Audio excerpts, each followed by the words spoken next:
Hey, small business owner, if you are a podcast host and you use your podcast to drive a lot of traffic to your website, to your services, to your business, whatever, this video is for you, especially if you are a podcast host that is wearing all the hats, you're doing all the workflows, you're doing all the editing, and you're just wanting to tweak up your post-production workflow. Well, this video is for you, especially for marketing purposes, so stay tuned. But first, hi, my name is Dolly DeLong. I am a systems and a workflow educator for other small business owners who want to learn how to utilize SOPs, workflows, and systems to best streamline and automate the back end of their business so that the front end of their business feels more streamlined and clear. I'm also a launch integrator for small business owners who want to have a smoother launch and be less scattered and more streamlined with all the phases of their launching. So I'm so glad that you are here watching this video, so let's get started. Real quick, this video is brought to you by Riverside. I could not do my podcasting without the power of Riverside. Now, I have a link below if you want to check out Riverside for as low as $15 a month, and it is one of the biggest reasons how I'm able to better streamline the back end of my podcast as a solo business owner. So check them out. And I've also created videos about Riverside, so I'll be sure to link those below. Now, again, I teased at the very beginning of this video that if you are a business owner who is literally wearing all the hats for your own podcast, meaning you are recording, then you're doing the editing, and then you're doing the marketing, you're literally doing it all. I've been there. I am currently going to talk through the lens of, let's say you do have a podcast editor, but then you are needing to wear the hats of, okay, I need to market this podcast. It's been uploaded. I've had an amazing guest. This was a great conversation. Now other people need to hear it. So this is my workflow that I like to do after every single episode. And this takes me about 30 to 40 minutes. Again, I have been doing this for a little under 3 years now, so I've got it down pat. And so I wanted to showcase to you exactly what marketable materials I create so that I'm not creating them on the fly. Again, these marketing materials include creating blog banners for the blog that corresponds with the actual podcast episode. I also create Pinterest graphics so that I can utilize Pinterest to drive more traffic to my blog post, which has my podcast embedded in it. I also create some Instagram graphics, such as Instagram story graphics and post graphics, and also reel templates so that I can drive more traffic from Instagram to my actual blog post or to my podcast episode. I also am creating graphics to share with the guest so that they can use it to showcase their podcast episode to their audience.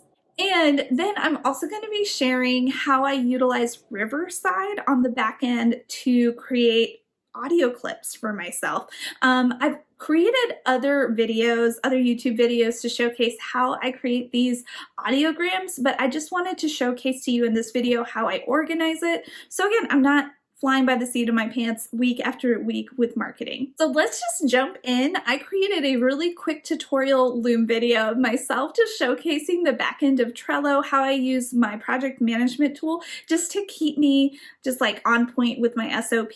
And then I will showcase how I use Canva and again, Riverside and how this all plays together. So let's jump into that video. So like I said in the intro of this video, this is going to be more of a behind the scenes look at my own workflow.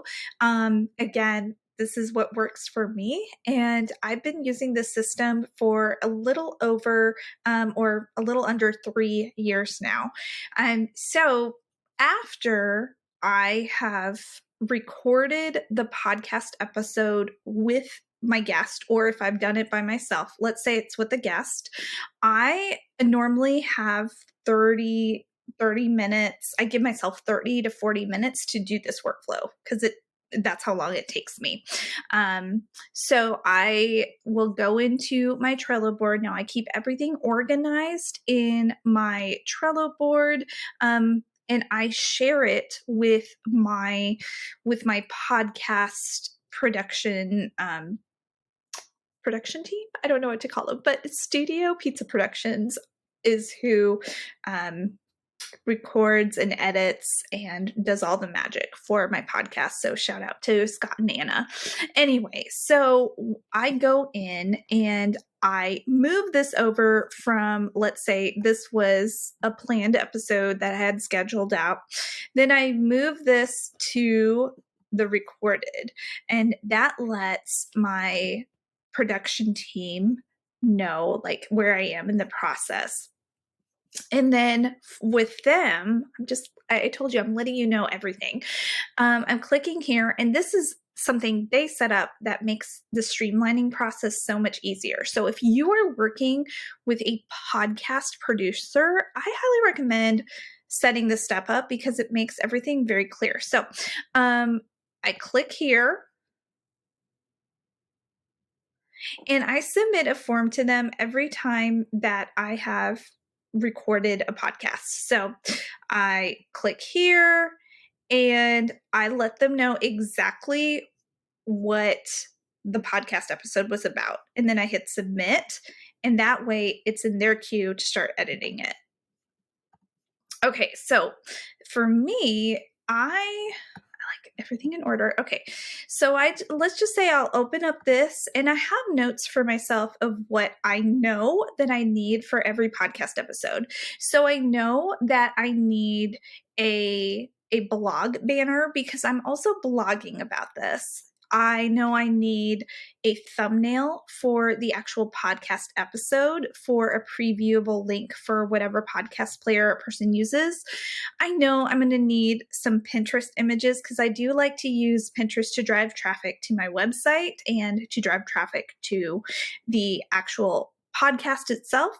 I also know that I'm going to need some Instagram templates to send to not only like for myself, but I also will utilize it and send it over to the podcast guests so that they can repurpose them and send people over to the podcast. And then finally, I know I'll need a featured blog post image for WordPress. So I blog, and I know that in WordPress, whenever you share a blog, they always like that featured featured image. And so I know I'm going to need a little PNG file for that. So I have a whole list of things that I make for myself. And so to make this as streamlined as possible, if you are starting out, you're like, okay, I want to have a streamlined way of like making sure I'm doing everything after my podcast. I want to show you how I organize it in Canva. So let me pause this right now. So I'm in Canva, and I have a folder that I've labeled my podcast folder under Systems and Workflow Magic. And so I have banner templates for my banners, for Instagram stories, for Pinterest, for like Acast is the podcasting host site I use to publish all of my podcasts. So I have files for that. And then I have featured blog posts. So I just go in after I do I've submitted the recording to my podcast production team. Now I'm creating all the images. And so I just simply go into this folder within Canva, and it's all there. So I don't have to like guess my way. And so I create a featured blog post. I create Instagram story graphics and Pinterest graphics and sometimes reel cover templates. But if I'm being honest, what I focus on is featured blog posts, blog banners, Instagram stories, Pinterest folders, and then templates. So 1, 2, 3, 4, 5 different templates for myself. And so once I'm done with them, again, it takes me easily 30 to 40 minutes tops to do this, to create all these graphics. And then when I'm done with the graphics, I simply pop them in this card within this Trello board, because the workflow is that the Studio Pizza Productions, my podcast team, they will go in when they are ready to edit this podcast episode. They will then take the podcast episode and they will repurpose it into a blog for me. So they have all the images for the blog already. So the workflow is done for them, so they don't have to start from scratch, and they're using a template, and they're using all the graphics that I created. So again, it's like making that workflow flow better instead of starting from scratch. And I'm also making sure to label everything so they know exactly what is what. And this, honestly, and then another thing that saves me so much time is this. And I'm going to pause this and take you into Riverside. Did not hit pause. I totally hit end. Okay, so normally in this workflow of after I've recorded a podcast episode and I want some assets to use for marketing purposes, and again, I'm doing this as a team of one, I am then going into Riverside. This is my platform of choice where I record my podcasts. I've done videos on Riverside and I absolutely love this program. So let's click on this example.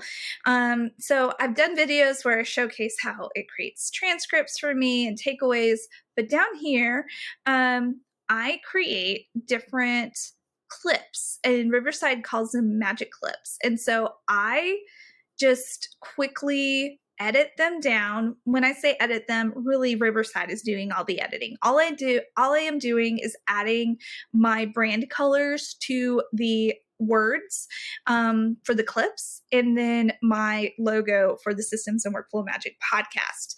And so 1, 2, 3, 4, 5, 6 different clips were generated by Riverside for this podcast episode. I exported them. And so let me pause this and I'll show you how I organize it in Dropbox. Okay, so we're in Dropbox now, and I like to go into Systems of Workflow Magic podcast episodes, and I just did 143. So every week, instead of me flying by the seat of my pants, creating like marketing graphics and materials on the fly every week, I have like a set system, and part of this post podcast recording workflow includes me in adding these into Dropbox. So I mentioned earlier that I create those templates in Canva for Instagram stories. So this is my Instagram story template or graphic for episode 143, for example. And so I know when this comes out, this is coming out like 3 or 4 months from now. And so 3 or 4 months from now, I will thank my past self, like this current Dolly, because I don't have to go in and Canva and make it. I can just go in, open up my phone, download it, and then post it to Instagram and talk about it really fast. All right. But this is where the Riverside comes in. I have imported look at this wonderful picture of me. So everyone just laugh at me. Okay. So I could just easily like upload this to my phone and create a reel, or I can share it to my stories and again, push people to listen to the podcast. So all of these audio clips have been generated by Riverside. I'm just simply organizing it. And then I have a checklist for myself in my Trello board, in the specific card for the specific episode.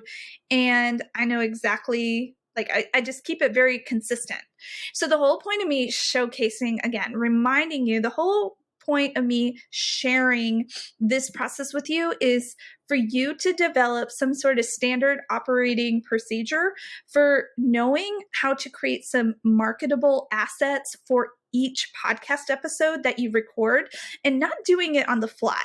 Like, the key is consistency. Yes, sometimes consistency can be very boring. It's not sexy. I know that. But it's just kind of like, it just helps you not fly by the seat of your pants every week. And it helps you market consistently and pushes people to listen to your podcast episodes. And there's also consistency in branding. SOPs are great, all right? And you can also eventually train a VA or an OBM how to do this for you. And so this is one of the reasons why I'm creating all of these SOPs for myself in the season, so that hopefully in the future, Lord willing, I can hand it off to a VA and they can do the same thing for me after every single podcast episode. So I hope just seeing this process was very helpful for you. So I hope you seeing the back end of my workflow or my SOP for creating my marketing assets was helpful for you. Again, this takes me around 30 to 40 minutes tops for every single episode.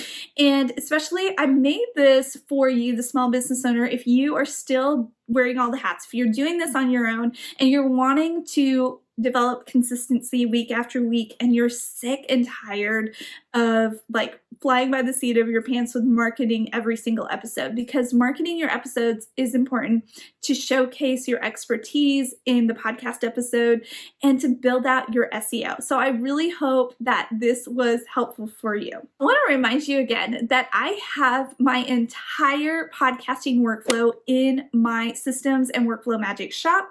It is my entire Trello board process. So from start to finish, how I set up my entire podcasting workflow. So you can grab it. The link will be in the description below, but this is literally the same Trello board I use week after week, and I use it alongside my podcast production team. So I share it with them as well, but it was intended to be used specifically as a solo business owner.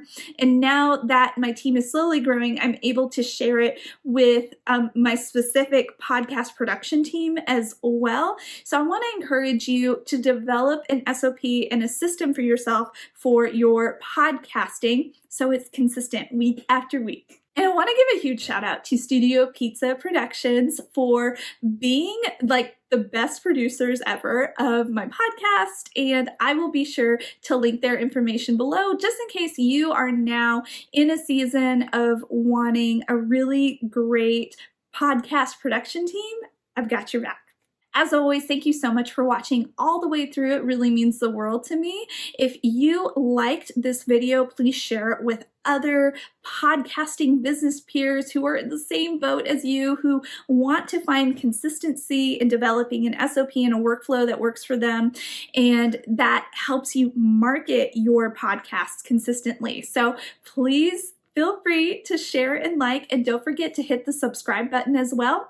And I will see you all next week with a brand new systems and workflow related episode. Bye.